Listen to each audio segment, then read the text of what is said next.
Hello students, welcome back to the channel. 12वी commerce, arts आणि सायन्सचे जर तुम्ही विद्यार्थी असाल तर हा व्हिडिओ तुमच्या सर्व विद्यार्थ्यांसाठी अतिशय महत्त्वाचा होणार आहे. कारण मॅक्सिमम कॉलेजेसमध्ये आता हॉल तिकीट विद्यार्थ्यांना डिस्ट्रीब्यूट करणं सुरू झालेलं आहे आणि जेव्हाही हॉल तिकीट डिस्ट्रीब्यूट केल्या जातात तेव्हा मॅक्सिमम विद्यार्थ्यांमध्ये एक्साइटमेंट असते. बट त्यातल्या त्यात काही विद्यार्थ्यांमध्ये थोडंसं वातावरण जे आहे तो थोडासा गंभीर असतो. का म्हणजे काही ना काही हॉल तिकीटवर छोटे मोठे मिस्टेक्स आलेले असतात, ज्याच्यामुळं मनामध्ये एक इन्सिक्युरिटी फील होते की सगळ्या वर्गांचं हॉल तिकीट चांगलं आहे, माझं एकटाच हॉल तिकीट असं आलेलं आहे, आता मी काय करू. सो जर इफ इन केस तुमचं हॉल तिकीट आलेलं असेल तर या व्हिडिओमध्ये मी काही पॉइंट्स तुम्हाला सांगणार आहे. ते फटाफट तुम्हाला तुमच्या हॉल तिकीट्सवर चेक करायचे आहेत आणि एक वेळेस व्यवस्थित तुमचं हॉल तिकीट तपासून घ्यायचं आहे. So started with first point. दरवर्षीप्रमाणे याही वर्षी हॉल तिकीट जे आहेत ते जानेवारी महिन्यात डिस्ट्रीब्यूट करण्यात येतात. बट या वर्षी बोर्डाने एक चांगलं काम केलेलं आहे की तुम्हाला तुमच्या हॉल तिकीट्सवर एका साईडला QR कोड देण्यात आलेला आहे. इफ इन केस तो QR कोड तुम्ही स्कॅन कराल तर तुम्ही ऑफिशियल बोर्डाच्या वेबसाईटवर जाता, तिथून एका सिंगल क्लिक मध्ये तुम्हाला तुमचं कलर हॉल तिकीट डाउनलोड करता येईल. त्यामुळं सर्व विद्यार्थ्यांकडून एक्सपेक्टेड आहे की तुम्हाला तुमच्या हॉल तिकीटचा एक पहिला व्यवस्थित प्रॉपर डॉक्युमेंट फोटो स्कॅन करून तुमच्या जवळ ठेवायचा आहे. बट त्याच्यामध्ये एक छोटंसं ड्रॉबॅक असं असतं की बाबा त्या हॉल तिकीटवर तुमच्या कॉलेजच्या शिक्षकांची, तुमच्या कॉलेजच्या प्रिन्सिपल्सची सही शिक्का नसते. तर तुम्हाला ते प्रिंट करून तुम्हाला सही शिक्का काढून घ्यायचा आहे. तुम्हाला कॉलेजकडून जे सर्वात पहिलं हॉल तिकीट देण्यात येते त्याच्यावर ऑब्व्हियसली कॉलेजचा प्रिंट आणि प्राचार्यांची सही असते. बट जर तुम्ही QR कोड स्कॅन करून डाउनलोड केलं तर त्याच्यावर नसते, त्याच्यावर सुद्धा तुम्हाला प्रिंट करून घ्यायचं असते इफ इन केस तुम्हाला एक्स्ट्रा स्पेअर मध्ये हॉल तिकीट पाहिजे असेल तर. त्यानंतर प्रत्येक गोष्टी सर्व विद्यार्थ्यांना व्यवस्थित चेक करायच्या आहेत. त्यातल्या त्यात सेकंड पॉइंट जे मी डिस्कस करणार आहे ते म्हणजे तुमच्या आईचं नाव. बघा, लक्षात घ्या की प्रत्येक ठिकाणी 10वीला पण तुम्ही ऑब्झर्व केला असाल, 12वीला पण ऑब्झर्व होत असेल की रिझल्ट चेक करत असताना तुम्हाला हॉल तिकीटचा नंबर आणि आईचं नाव टाकावं लागतं. मेक शुअर करा की तुमच्या आईच्या नावाची जी स्पेलिंग आहे ती व्यवस्थित आली असेल, वडिलांच्या नावांची स्पेलिंग व्यवस्थित आली असेल. काही काही जण आपल्याकडे महाराष्ट्रामध्ये वडिलांच्या नावापुढं राव लावतात, राईट. इफ इन केस तुमच्या आधार कार्डवर वडिलांचं नाव राव आहे आणि हॉल तिकीटवर राव आला नसेल तर त्याच्या संबंधी माहिती तुम्हाला कॉलेजच्या शिक्षकांना द्यायची आहे, ते एडिट करतील. सर, रावचं काय फरक असतं? असं नाही. हॉल तिकीटवर जे नाव आहे तेच नाव तुमच्या 12वीच्या मार्कशीटवर येईल आणि इथून पुढे अनेक ठिकाणच्या एक्झाम मध्ये तुम्हाला तुमचं 10वी 12वीचं मार्कशीट सबमिट करावं लागतं आणि तुमच्या आयडेंटिटी कार्डवर म्हणजे आधार कार्ड, पॅन कार्डवर किंवा ड्रायव्हिंग लायसन्सवर वडिलांचं नाव एक आहे आणि एज्युकेशनल सर्टिफिकेटवर नाव वेगळं असेल तर मग कुठं ना कुठं तुम्हाला फ्युचरमध्ये प्रॉब्लेम फेस करावं लागणार आहे. कॉलेजचे सर जरी म्हणले की बाबा राहू दे ना, काय प्रॉब्लेम आले, तसं म्हणायचं नाही. सर, चालत नाही, मला माझ्या वडिलांचं नाव पूर्ण तिथं पाहिजे. त्याच्यानंतर तुमचा जो हॉल तिकीटचा सीट नंबर आहे इथं तुम्हाला इन वर्ड्स मध्ये देण्यात येतं, सॉरी इन फिगर्स मध्ये देण्यात येतं, आकड्यामध्ये देण्यात येतं. इथं जो आकडा लिहिलेला आहे तोच आकडा इथं इन वर्ड्स मध्ये व्यवस्थित प्रिंट झालेला आहे का ते चेक करायचं. जेंडर सुद्धा एक वेळेस व्यवस्थित चेक करायचं. मागच्या वर्षी एका मुलाचं नाव होतं, तिथं फिमेल जेंडर लिहिण्यात आलं होतं, प्रॉब्लेम जाईल. जर तुम्ही 17 नंबर फॉर्मचे स्टुडंट असाल, प्रायव्हेट मधून एक्झाम देत असाल तर चेक करा टाइप ऑफ कॅन्डिडेट. इथं तुम्हाला फ्रेश रेग्युलर नसता कामा नये. जर तुम्ही रेग्युलर कॉलेजला जात असाल तर मग इथं फ्रेश कॅन्डिडेट रेग्युलर बरोबर आहे. बट तुम्ही प्रायव्हेट मधून एक्झाम देत असाल तर इथं एक्सटर्नल एक्झाम म्हणून तिथे देण्यात येत असतं, ओके, किंवा फॉर्म नंबर 17 म्हणून तिथे देण्यात येते किंवा प्रायव्हेट एक्झाम म्हणून देण्यात येते. त्यानंतर सेंटर नंबर जो आहे तो तर तुम्हाला बोर्डाकडून देण्यात येतो आणि ज्या सेंटरवर नाव आहे त्याच सेंटरच्या कॉलेजचं नाव सुद्धा तुम्हाला इथं प्रोव्हाइड करण्यात येतं. इम्पॉर्टंट गोष्टी जिथं सगळ्यांचं लक्ष जात नाही ते म्हणजे सब्जेक्ट. आता सब्जेक्टच्या ठिकाणी बघा, ऑब्व्हियसली जर तुम्ही इंग्लिशचा पेपर देणार असाल, ओके, तर इंग्लिशचं लँग्वेज ऑफ आन्सर ज्या पेपरमध्ये उत्तर लिहिणार आहात ते पेपर उत्तराची भाषा कसली असली पाहिजे? इंग्लिश. त्याच्यानंतर होतं काय की सपोज तुमचं ऍडमिशन मराठी मीडियमला आहे, तुम्ही वाणिज्य, संघटन, व्यवस्थापन, नियोजन, नियंत्रण वर्षभराचा अभ्यास केलं आणि इथं सब्जेक्टचं नाव organisation of commerce and management आहे. सब्जेक्टची नावं तर इंग्लिश मधून असतीलच, बट लँग्वेज ऑफ आन्सरच्या ठिकाणी जर सुद्धा तुम्हाला इंग्लिश असेल, इट मीन्स वर्गामध्ये सगळ्यांचं पेपर मराठी मधून येईल प्रश्नपत्रिका, तुमच्या एकट्याचीच प्रश्नपत्रिका जी आहे ते इंग्लिश मधून येईल. त्यामुळे मेक शुअर करा, तुम्ही जर मराठी मीडियम मधून असाल तर ऑर्गनायझेशन ऑफ कॉमर्स अँड मॅनेजमेंटच्या पुढे काय असायला पाहिजे, मराठी असलं पाहिजे. जर तुम्ही इंग्लिश मिडियमचे स्टुडंट असाल, वर्षभर प्लॅनिंग, ऑर्गनायझिंग, स्टाफिंग असा जर अभ्यास केला असेल, तर मग इथं तुम्हाला काय असलं पाहिजे, कंपल्सरी इंग्लिश असलं पाहिजे. उत्तर लेखनाची भाषा ही तुम्हाला व्यवस्थित माहित असली पाहिजे. त्यानंतर अकाउंटन्सी मध्ये अनेक वेळेला घोळ केला जातो, कारण इंग्लिश मिडियमची मुलं असू दे किंवा मराठी मिडियमची मुलं असू दे, सब्जेक्टला तर नाव अकाउंट्सच म्हणतात. बट जे मराठी मिडियमची मुलं आहेत त्यांचा जो पुस्तकी जर नाव बघितलं तर पुस्तपालन आणि लेखाकर्म असतं. मग ते तेरीस पत्रक, ताळेबंद अशा पद्धतीने तयार करत असतात आणि ते सर्व मराठीतून लिहित असतात.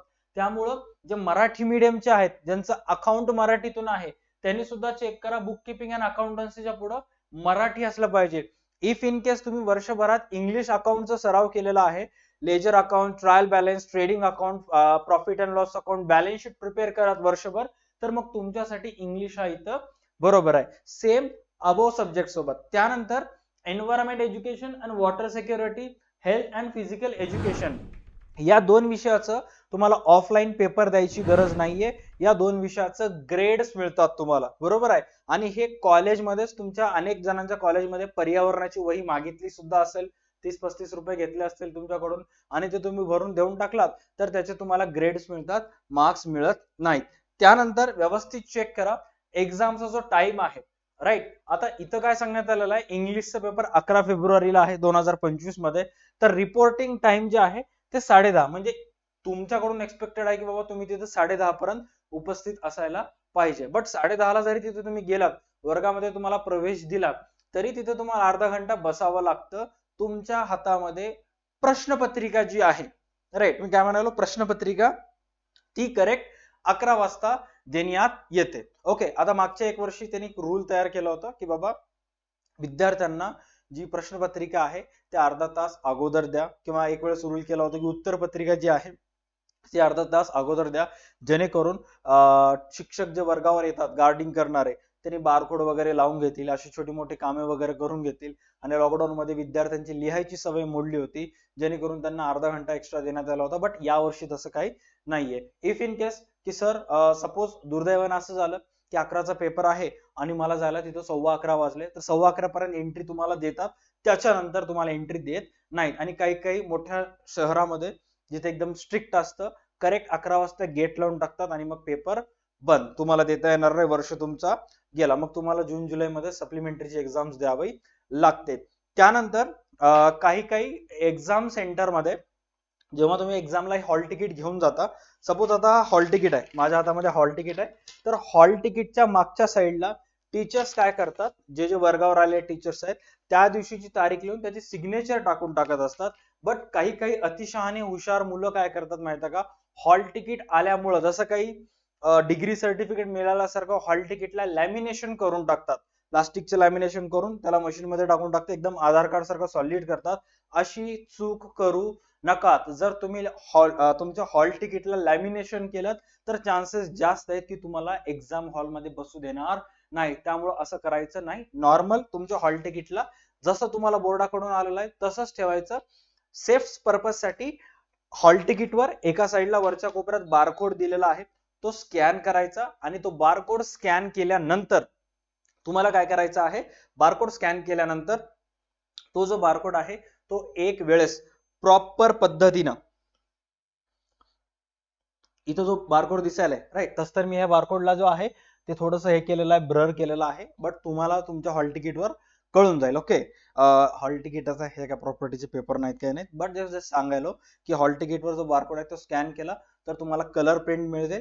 झेरॉक्स सेंटरवर जायचं, पीडीएफ तुम्ही डाउनलोड केलेला त्याचं व्हॉट्सअपवर टाकायचं, एक 2-4 प्रिंट काढून ठेवायचे आणि जस्ट फॉर सेफ्टी पर्पज साठी घरी ठेवून टाकायचं, if in case hall ticket तुमचं हरपलं तर. आता काही काही मुलांसोबत अशी घटना घडते, जसं की माझ्याच ऑफलाईनच्या एका क्लासचे जे स्टुडंट आहे, तिच्यासोबत असं झालं होतं की बाबा स्ट्रीम तिचं आहे कॉमर्स आणि पडलं होतं आर्ट्स, बरोबर. मग कॉलेजमध्ये जायचं, सरांना सांगायचं, सर तुमचं हॉल तिकीट नंबर लिहून घेतील, तुमचं नाव वगैरे लिहून घेतील आणि मग बोर्डामार्फत अपग्रेड करून तुम्हाला 24 तासाच्या आत एक नवीन हॉल तिकीट देण्यात येईल. त्यातल्या त्यात काही काही मुलांसोबत तर कर्म इतकं चांगलं असतात की अशा प्रकारचं स्कॅम घडतं, तुम्ही विचार सुद्धा करू शकत नाही. सर्व गोष्टी ठीक आहे, फोटो इथं दुसऱ्याच कोणाचा तरी प्रिंट झालेला आहे. आणि असं ऑब्व्हियसली होतं, कारण एव्हरी इयर महाराष्ट्र बोर्डामधून 8 ते 10 लाख मुलं 12वीचे एक्झाम्स वगैरे देत असतात. त्यामुळं 8-10 लाख स्टुडंटचा डाटा कलेक्ट करत असताना 19-20 थोडाफार इधर उधर हो सकता है. ओके, मग अशा परिस्थितीमध्ये काय करायचं? आता नंबर फर्स्ट, सर्वात पहिले कॉलेजला जाऊन सांगायचं की कॉलेजमध्ये जे कॅशियरच्या ठिकाणी बसलेले वगैरे लेखपाल वगैरे असतात त्यांना सांगायचं की माझ्यासोबत असं झालेलं आहे. आता इफ इन केस जसं मी ज्या ठिकाणी असतो त्या ठिकाणी एक्झामच्या 1 महिना अगोदर जाऊन म्हणजे 20-25 दिवस अगोदरच विद्यार्थ्यांना हॉल तिकीट देण्यात आलेले आहेत. मग अशा परिस्थितीमध्ये ज्या ज्या मुलांसोबत अशी घटना घडली त्या सगळ्यांचे हॉल तिकीट सर घेतात. प्रॉपर इथून लातूर बोर्डामध्ये म्हणजे आमच्या एरियामध्ये जे स्टुडंट आहेत ते लातूर बोर्डामध्ये येतात. डिव्हिजन ऑफ बोर्ड त्यांचं लातूर आहे. मग सर्व विद्यार्थ्यांतर्फे एक कॉलेजमध्ये जे टीचर्स असतात ते लातूरला जातात, सर्व सबमिट करतात आणि मग लातूर बोर्डामार्फत त्यांना 2-3 दिवसात नवीन हॉल तिकीट्स देण्यात येतात, ज्याच्यामध्ये काही मिस्टेक नसते. बट काही काही कॉलेजेसमध्ये 11 तारखेला एक्झाम आहे, 11 फेब्रुवारीला, 5 तारखेला, 6 तारखेला हॉल तिकीट देतात. कारण कॉलेजचा विश्वास असते की बाबा आपल्या कॉलेजचे पोरं कसे आहेत की हॉल तिकीट हरपून टाकले तर उद्या त्यांनाच मगजमारी करत फिरावं लागते. मग हॉल तिकीट त्यांनी लेट देतात. मग विद्यार्थ्यांना लेट रिअलाइज होते की बाबा हॉल तिकीटवर मिस्टेक आहे. मग अशा परिस्थितीमध्ये तुम्हाला काय करायचं आहे की या हॉल तिकीटवर जिथं विद्यार्थ्याची फोटो दिलेली असते, बरोबर आहे, त्या फोटोवर तुम्हाला एक पासपोर्ट फोटो लावायचा असतो, चिटकवायचा किंवा स्टॅपल करायचा असतो. आणि त्याच्यानंतर तुमच्या कॉलेजमध्ये जाऊन जे प्राध्यापक सर आहेत त्यांची परमनंट मार्करनं त्याच्यावर एक सिग्नेचर घ्यायची असते. सिग्नेचर थोडी फोटोवर आणि थोडं त्याच्या खाली आली पाहिजे, कॉलेजच्या सरांची सिग्नेचर आणि कॉलेजचा शिक्का घ्यायचा. आणि काही काही कॉलेजेसमधून अशा प्रकारचं एक लेटर सुद्धा लिहून देण्यात येतात की बाबा बोर्डामार्फत अशी चूक झालेली आहे, तर संबंधित वर्ग शिक्षक साहेब जे त्या वर्गामध्ये त्या दिवशी एक्झामवर गार्डनिंग करणार आहेत त्या सरांना विनंती आहे की बाबा ह्या विद्यार्थ्याला बसू द्या, ह्याचा काही प्रॉब्लेम नाहीये. आणि मग ते सर इझिली बसू देतात. आणि त्यातल्या त्यात तुमच्या माहितीस्तव तुमचे जे हॉल तिकीट असते, बरोबर आहे, तसंच एक डाटा त्या वर्गप्रतिनिधी वर्गामध्ये जे सर असतात एक्झामिनर आलेले त्यांच्याजवळ सुद्धा असतो. आणि तिथं सुद्धा त्यांना कळते की बाबा गोळ झालेला आहे का नाही ते. त्यामुळे अशा छोट्या गोष्टीचं कारण जास्त टेन्शन वगैरे घ्यायचं नाही. त्याच्यानंतर काही बेसिक बेसिक गोष्टी आहेत जे तुम्हाला लक्षात ठेवायच्या आहेत.